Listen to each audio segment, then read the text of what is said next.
Или прифаќање на се што Бугарија бара или нема старт на преговори со Европската Унија. Уште еднаш ваква порака ни пристигна од официјална Софија, сега директно од устата на министерот за надворешни работи Светлан Стоев, кој нагласува дека внимателно ќе анализирале усвоената резолуција во Македонија со цел утврдување дали низината содржина е во согласност со договорот за добрососедство. Бугарија е конструктивен партнер и не сака да внесе нерешени билатерални прашања во Европската Унија.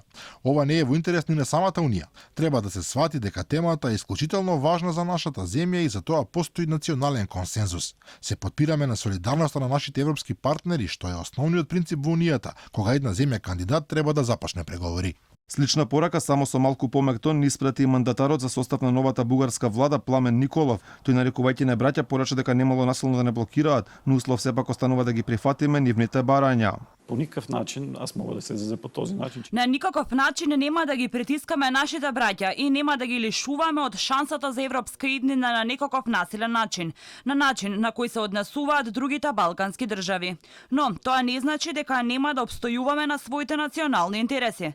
Како точно ќе биде направено тоа, можеби ќе биде со ревизија на самиот договор и преразгледување. Додека од Бугарија пристигнуваат јасни пораки, премиерот Зоран Заев уверен дека наскоро ќе била тргната блокадата, останува нејасно на што тој го темели овој оптимизам, ако се знае дека со резолуцијата донесена во собранието за македонските црвени линии, многу од бугарските уцени и условувања не смееме да ги прифатиме. Јас сум уверен дека Република Бугарија е пријател и дека е многу блиску денот кога и македонскиот и бугарскиот народ ќе се уверат дека Бугарија нема да биде пречка за Северна Македонија.